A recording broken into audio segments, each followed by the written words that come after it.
Okay, so for this lecture 10, I had some time in the syllabus to have a Zoom meeting if people had questions, but I don't know if I can get everyone to agree to that. So I'm just going to talk about the project, just simple, ballpark ideas.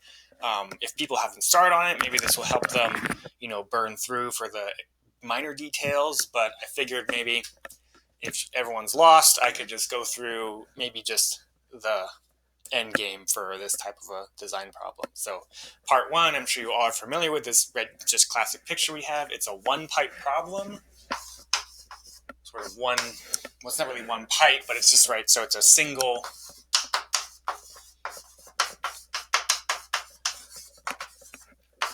right? It's just a single pipeline where I'm going from the Portland Reservoir up to OHSU, and I did these measurements. This is 450 feet. I looked at the elevation, and then there's a length of pipe. I made this length of pipe by estimating like a triangle and then pretending it goes around a bunch of bits. And I gave you a 12 degrees right here. And just a bunch of information that you as engineers have to digest, but maybe if that's really hard, I don't want anyone to, go get all burnt out. People that are doing good work, I appreciate what they're doing. But again, so for this type of problem, right, there's a ton of information involved in this single pipeline. There's a ton of different dimensions, right? I have a bunch of pipe diameters that I've given you. I have non-circular ones.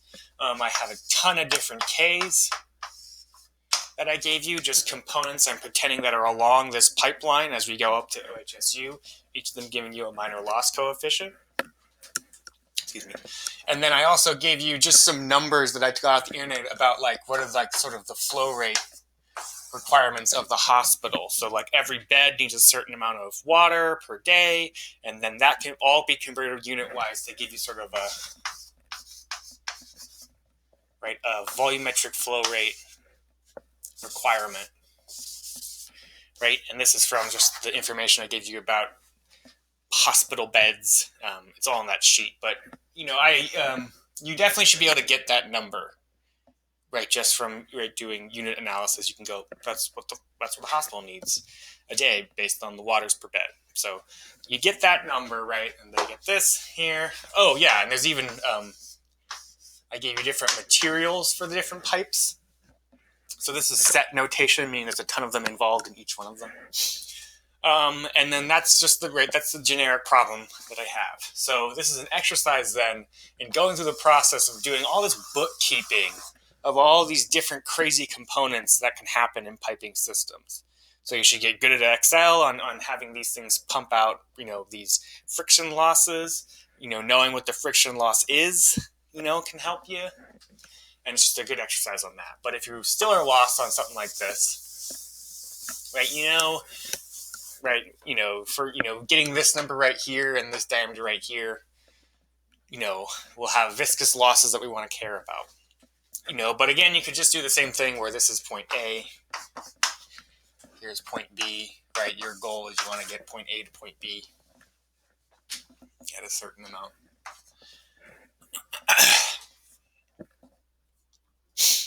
Where this would have a velocity associated to it. So you could write out the energy equation, and you could even just get the ballpark idea. But there's tons of stuff involved in that, right? So I would say the best first thing to do is to calculate, right?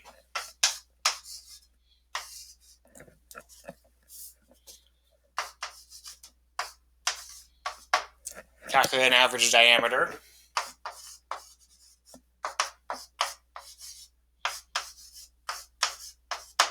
You calculate an average loss coefficients as well for all those components I gave you, right? You can just go then calculate a sum of all the lengths in the pipe, right?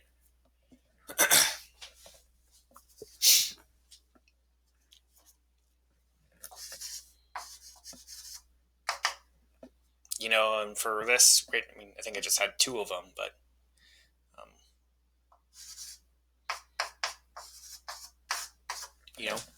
something like that. This is the simplest thing you could start off with. And then to find this head rise, it would just be one calculation where you use these values. And that would put you in the right ballpark of what your number should be prior to doing all of these minor loss coefficient things I'm asking you to do. But you will see a difference. And maybe you can ask yourself, is that difference worth it? But for a first step to get you on the way, I would do something like this. And then another thing you could do is you could just use a different, right? You could ask yourself, how about I use a different average? There's geometric means, if everyone's heard about that. But go ahead and use just different types of averaging. So just make these all one number and then do those loss coefficients. Right? And then this is 450 feet. So, right, if we have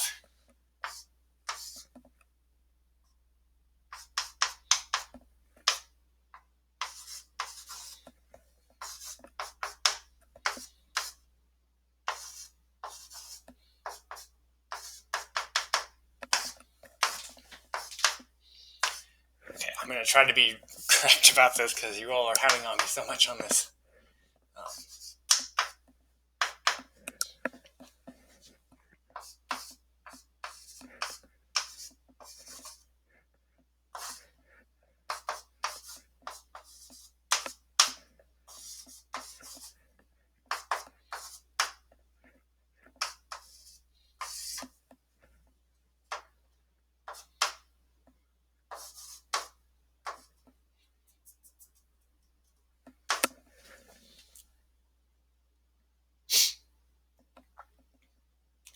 These have to be separate. All right, so you could just write this out and maybe it's actually a nozzle. Say it's a nozzle. It's some nozzle pouring into a reservoir. So it's filling it up. So then still you can just write, they're both atmospheric pressures. And then here, right, it's right, there's no velocity right there. This is going to come from flow rate. Which doesn't even have to come from flow rate.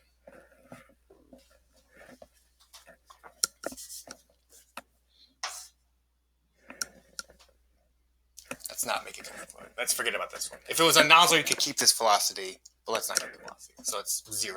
So it's just going into another reservoir. Right. That's great, actually, because then you just...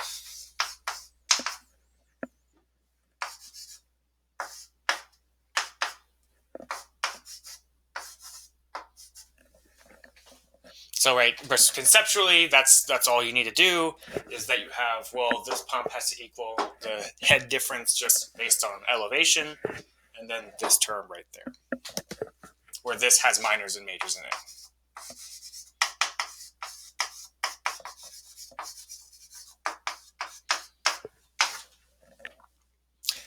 Right, and then it's just you just have a whole bunch of work ahead of you to actually get at what these losses are and see if they really matter. A good question you should ask yourself is, which one matters more? This big or comparatively, which one of these should matter more? Right, because remember the head loss. If you get all minors in terms of those L effectives, remember these. Right, you can calculate effective lengths.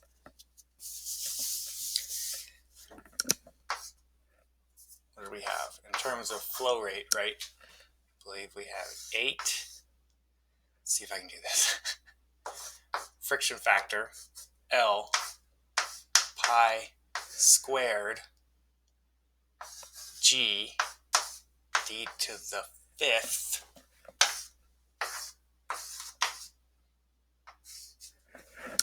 Yes. So, this would be a sum of all the. This would be the sum of all of them, right? So, another good estimation.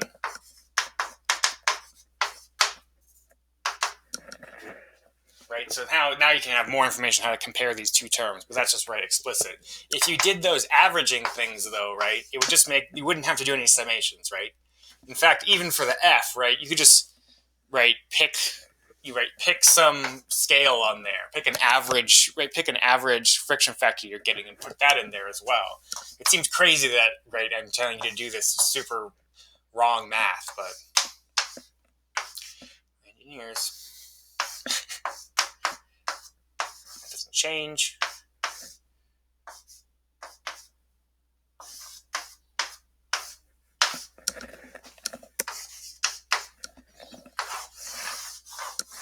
That should be your first starting calculation, because it's really not that hard, right?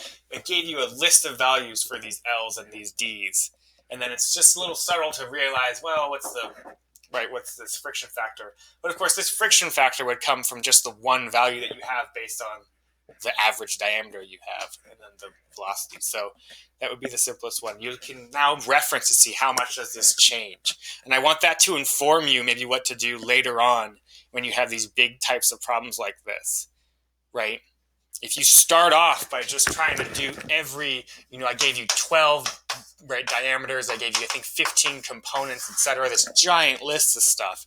If you start off by being super duper duper accurate right from the get-go, usually you make errors. You can't tell if you're on the right track or not. You don't even know if your Excel sheet's giving you the right thing. But if you do this process here where you just simplify some super complex thing down to just one simple calculation, you can refer back to it and say, did it make sense? I mean, taking a ratio of this could even tell you something, right?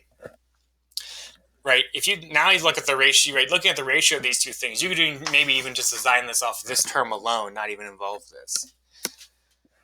Again, in that summation, you would need to turn all of your components into effective lengths to make this work. But I think I went over that in the lectures enough that I love the effective lengths for components because it makes it all into just one type of equation.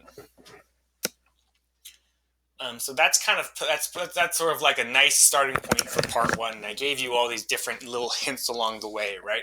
I even told you, what if I made all of the diameters the exact same size, like an average or a geometric mean, right?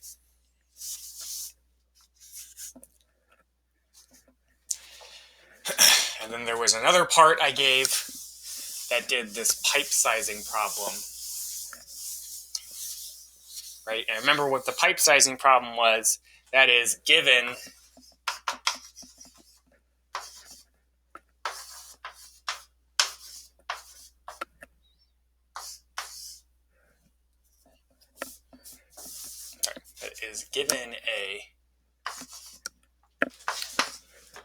a head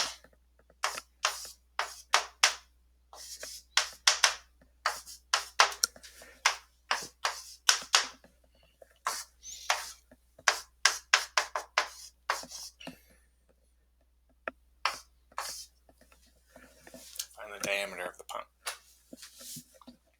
So that's sort of the last, the hardest part of part one. I did ask you is to do one of these iteration things where you had to take all of your information and turn it into, find a one diameter pipe that's going to work really well for that. Now, people should ask me confusions about asking for this, because I'm asking you to give me the cost of the pump to run per day. And now I'm saying, find me the correct diameter given this pump. So that is, so what you could say, from part one, you could get a value, the head rise given by your pump, and then you could just put that in there. But you also have free range, I think, actually, to see if you could optimize it somehow, If you could make this diameter small enough or large enough that you could make savings based off that. But that last part is given. You have to input all these things to find this in that iterative technique idea. But there should be, you should be maybe a little bit confused that I was asking that because of this. In part one, I'm telling you to calculate this for me. And then in part two, I'm saying, well, now tell me the correct diameter. And then everything should be compared to savings always. And I gave you prices of materials on there to see if that is good. Okay, so that's sort of that last part that I don't think enough people were confused about enough. But maybe everyone gets it. The idea being, I made you go through all this work to calculate what's the head rise of the pump you need to make all this stuff work. Forgiving that. And then for that last part, I was saying, well, what if I redesigned all the diameters, right? What if I'm willing to just throw away? What if I'm willing to just throw away all of this piping material to make a new 1 diameter piping system? What would it need to be to get the same head rise? But you could also try to make it lower and see if you could achieve the same things. You would just need to see if this is reasonable, right? I don't think it's definitely not reasonable to have like 100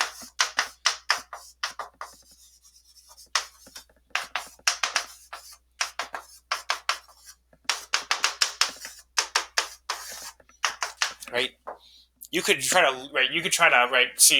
lower the cost on this and then see what diameter you would need, but you also need some intuition to say, well, that's not feasible inside of a city to have a 16,000 foot diameter pipe run through all of Portland. So maybe play with it a little bit, but you can always just maybe toy and see how the savings are working. If your Excel sheet's working, if your Excel sheet is up and running, this is just a matter of changing values, and you can really play around to see how you can save the most.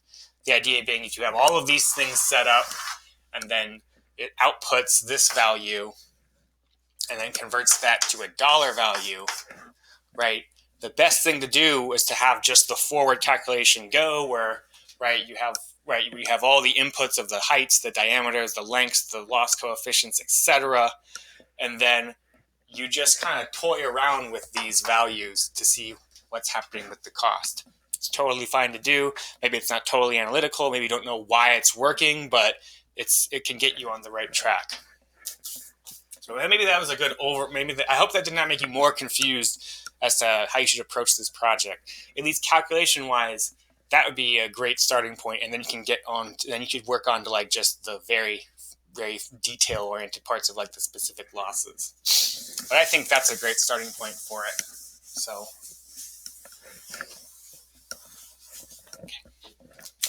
Part 2.